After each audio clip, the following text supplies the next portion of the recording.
Okay, we are going to continue. Computer doesn't freeze.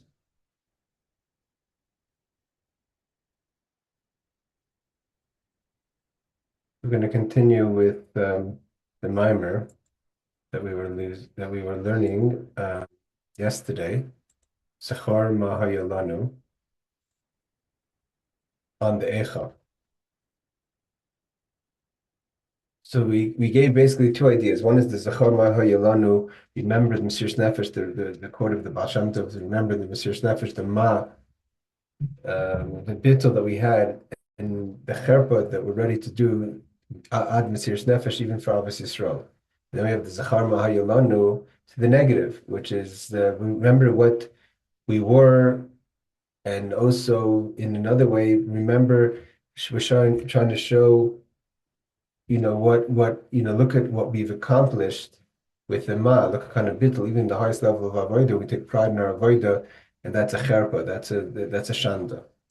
So the Rebbe continues, V'yesh the kashas there, we could connect this in Pirush Arizal with this that the Arizal teaches. The Rebbe mentions, again, we mentioned the Magid of Baal Shem Tov so far. The Rebbe and the Likutei Torah believe it's a Chassidic in the Rebbe Marash. The Rebbe now quotes that Rizal Shem be'erev Shabbos Chazon, that his yahrzeit this year was on Sunday, but that year was on Friday. The yahrzeit of the Ariya Kodesh is on Menachem Av, the Likutei Torah Shalai, the Likutei Torah of the Arizal, ala pasuk vayis aber Hashem bi l'manchem. That there's the disappointment God had in Moshe on behalf of the Jewish people. Meaning, Shekoidim Shechatu Yisrael Hayim Moshe B'tachas Shlemis. Moshe himself, before the Jewish people sinned, Moshe was on the highest level.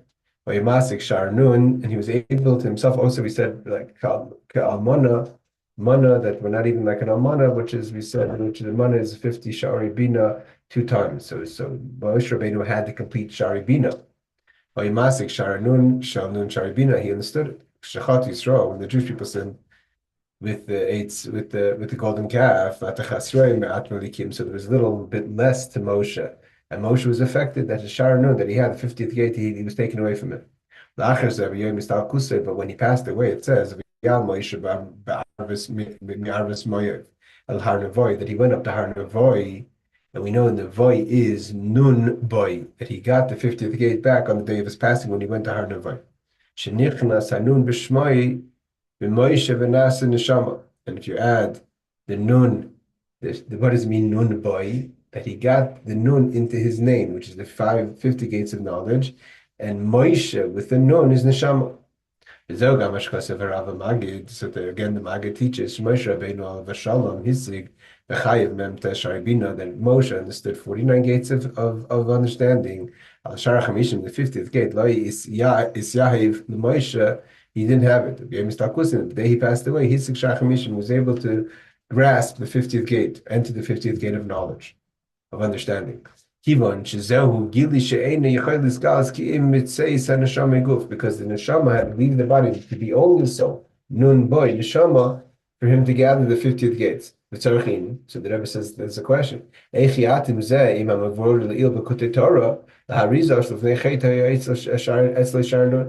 Here, the Magid says that he had to pass away in order to get the 50th gate. In the Likutei Torah, the result says that he had the 50th gate up until the sin. And he was alive. He was a soul and body. So ideas like this. This is how we said Almana is Almana. It's lacking 50. It's lacking 100. Almana is 100, which is 2 times 50. Is lacking the 50. The 2 times 50, the 100 gates. Based on nun shari bina hanal. Like you said before, that's what we said, bechol and koil. Shulcha, lecha, Hashem Agdula, which is lamed chaf, going the larger numbers first, like taf shin, which is milmata l'mayla, and koil, kuf lamed, the alphabet in order is milmata l'mata from above down. So he says, mizeh nishdal shele inyan the amona kibshuta. So what is the idea of 50,000, 50 gates? It's 50 gates to 50 going from below up, being upwards, and then it's coming down they're going into the being. The Rebbe says from this, the fact that Almana is lacking 50 gates and lacking the 100 gates because it's lacking the 2 times 50 is mizanish dalshal inin dalmana kipshute. Then that's where the idea of a widow comes, that she's not married, she's lacking her relationship with her husband, which is like lacking the relationship the Jewish people have with Hashem, which is you're missing your 50 gates. It says about Me'echa, the Jewish people will like a woman who's a widow. Only in a comparison. Not exactly as a woman who's a widow. Why? What's the definition of like a widow is like a husband who leaves his wife, but he's going to come back eventually. So it's not so she feels like a widow because her husband's not there, but he will come back. The example is given like a husband who goes for a long trip. So to Hashem is ki almana, not almana mamish. Not that her husband passed away, God forbid, and there's a total disconnect in the relationship. But it's like there's a separation. As I remember, Zechor Mah Hayah Lanu, we're trying to awaken Hashem. We're saying, remember, pay attention and see our disgrace, our shanda. Because then we feel like a shameful widow, especially a widow who's not really a widow, but a widow is like her husband who left to Medina Siyam. Although the positive part of it is that he come back. A widow may let her husband passed away. Here, you feel like a widow, but you're not really a widow. Your husband's there. He left you. It's not a divorce, but it's like you feel like a widow. So like in Amana, we said that the husband's in a distance. Look towards us from a distance. Because now we feel distant in the exile. We still need to understand. We're not just talking stories. We're awakening within God that that situation shouldn't be no more. God should take us out of exile. Why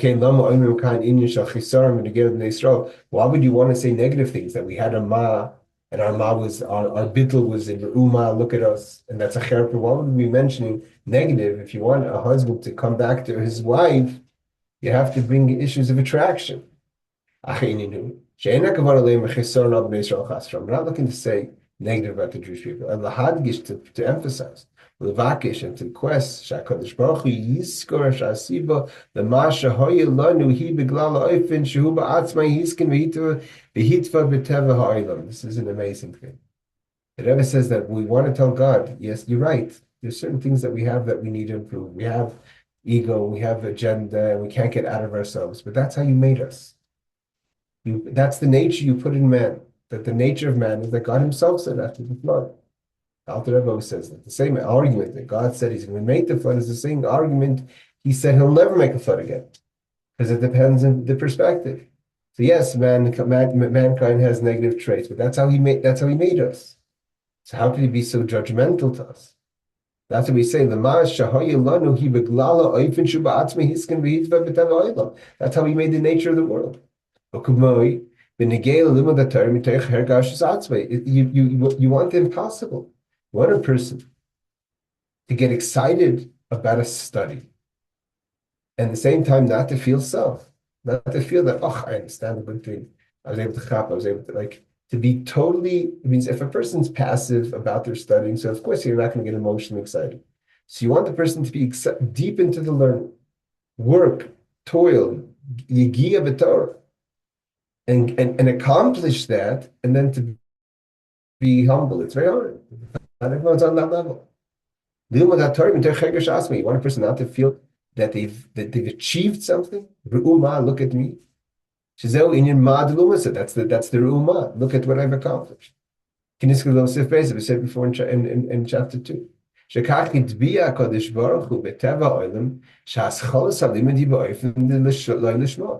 It's very hard to reach the level of total lishma. Initially, a person starts off shalom lishma. Shalom lishma doesn't mean with a bad agenda. Shalom lishma is included, like the Rebbe says many times, anything that's not 100% lishma, anything that's not 100% for the proper sake of learning.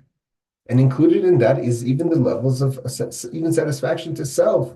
Oh, I understood this. I've worked on myself. I've accomplished something. A person should always study, even for the wrong reason, shalai lishma, because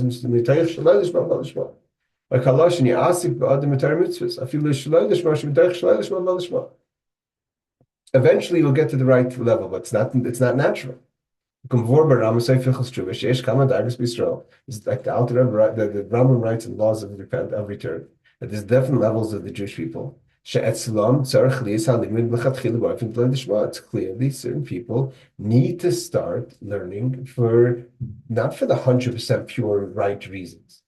I hear that he mentions the Alter Rebbe. Like the Alter Rebbe says in the Gela, Hevel Pia and Shaltinoike Shabesram, about the special breath of the study of the children who have no sin, means young children. She'll have like Mordechai gathered the children in order to break the Exile, the decree of Haman. She'll have the children didn't sin yet. What did the child sin? Shav imhu shalom l'shmamash, for the child himself. It may be a breath of a person who hasn't sinned because he's a child, but they can't say the child's holding the level of the Shema to learn the proper intent. Because most children learn because their parents sent them to school, and either they have a positive incentive or they're scared of the negative results. Meyiras haratzua should be on the sofa, from the stick, the belt, from the punishment of not studying. And even today, maybe that's not encouraged, and the courage was positive, but still, it's hard for the kids to do it purely, whether it's prizes, stickers, or stars. Nevertheless, the breath of the child who has no sin goes straight up to heaven, even though it's not Lishma. Not just to go from the physical space to the spiritual space of the world of action. Takes it all. The angels take up the breath of the study of the children, even though the children are studying because they're scared the teacher's going to punish them or they're not going to get the reward, all the way to the world of sinas. And the same thing applies to all of the Jewish people in the time of exile. Zechor Mah Hayah Lanu, God remember that we're in Gullus and things are not so easy, and we're like children to Nishbar, and we're like children, and we have a nature. Don't be so judgmental of the Jewish people. Because God regrets that he made the Yetzirah. Hashem is chartos. He has regrets of the challenges he gives a person. The point of it in all this, the Rebbe says, is not just that we go into Gullus and we tell God, we're not to blame, and you gave us, it's a horror, it's impossible for us to be perfect. Remember the way it was. But in that also is hand in hand the achievements we have in pushing through, pushing the grind, pounding the pavement, moving forward under these circumstances. It says that Hashem regretted the Yetzer but that he still kept it alive. It's a concept of regretting the Yetzer. It's a regretful concept, but evidently the achievements that we get through the Yetzer Hara it's why it's still here. The Torah is a kind Torah. Kol in Yoni Haim Ba'ofen Shachesed. Torah runs in a Chesed way, like we learned in the Sichta on the same Farbringen last Tuesday. Can move roar become Shai close in Nagolus. Ba'ofen She'echad Mikem Goyl the Barbary Echad Mikem Goyl the Sarmati. The whole idea of Chesed, where people are sent to different places, and therefore we're not all in the same place, and therefore one could make up for the other's loss, and then give chizuk from a distance. And therefore also we could gather all the sparks in all the places. The point is, as regretful as it is, and as impure as we could achieve it, we can't get the pure the Shema, but the idea is that in this dirt and in this situation, we grab all the sparks from all these places and we elevate them up. Not just in the places that we are, but in the situations that we are in, specifically under all this stress and all the pettiness that we get sucked into and anxieties, and nevertheless we push through for a bracha, for a learning, for a tefillah. How great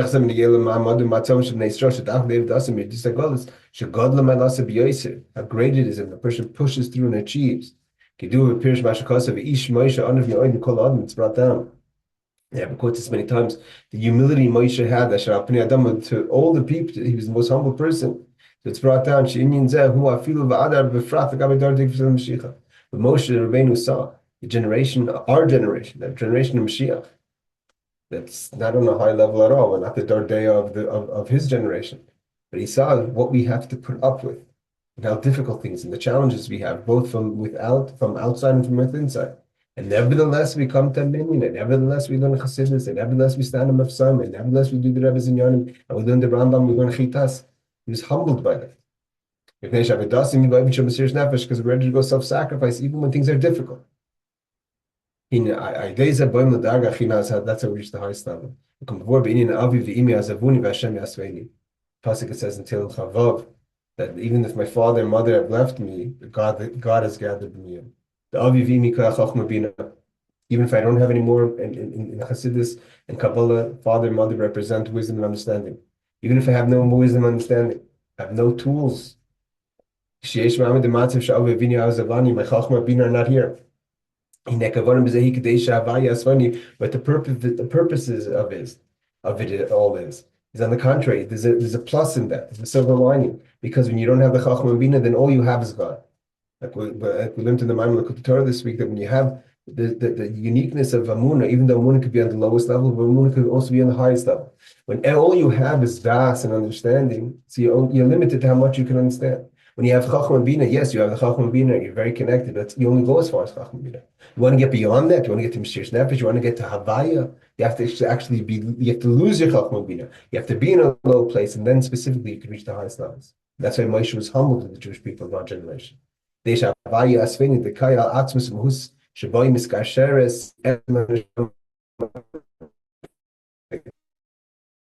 connects, the essence of God connects to the essence. Zechor Mah Hayah going into Tishbav now. Mah Hayah Lanu, remember what it was. Just pay attention and see our shame. How do we put the two things together? As we mentioned before, this that yes, that we may not be perfect until even the achievements that we have, we take it fans our ego and we say, look what I've accomplished. So that's negative seemingly. Or as the Maggid says, not just that we say, look what we have, but we lost our human image, the Ma, which makes us an Adam. We lost the 50 gates. We're mamish like a widow who her husband left, deserted her. It's all kikadesha. The dargan now Jesus of Ingos itself. Not that we're going to get out of Ingos, but Ingos itself, notwithstanding of all that situation, they have the Pirush Baal Shem to look at the Pash of the Yid. They already have Mesiris Nefesh for Ahavas Yisrael for another Yid. Because then it's the Hashem Yasveni that reveals the essence of the soul. When a person could get to the level of simple Ahavas Yisrael, of Mesiris Nefesh, self-sacrifice for another person, Shemachar from Nafshem B'Shvil Ahavas Yisrael, whatever, everything takes the two ideas together. Zechor Mah, that's specifically because the Zechor Mah Hayah, the negative of what we've lost, the shame of who we've become, and notwithstanding of that, we're ready to go out to lose our full identity for the sake of another person, what we're able to accomplish in those dark places. Specifically, and only in those dark places where you could reach Hashem Yasveni, to have Mesiris Nefesh for another Yid and Ahavas Yisrael. That's only something that could accomplish in God's. That's what we're saying to Hashem.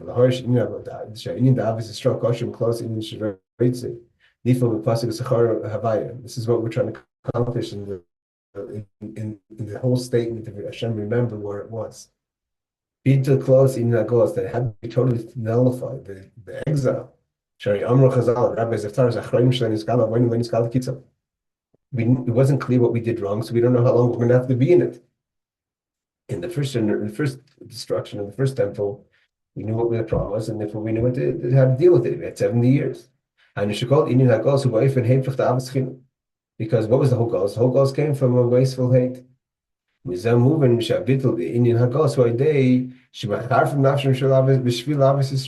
have unconditional love for another Jew. There's a point in that God sees that he responds. The God says, I love the Jewish people. Like the Maggid, then that year, 1973, was 200 years, the Maggid's Yartzeit, so I was obviously mentioning him a lot. Zechor Mah Hayah, like a father who's ready to become small, to be able to play with a child at his level. You don't have to wait until the son becomes older. Then you have a relationship with your father. The father is ready and willing and wants to have a relationship as you are now.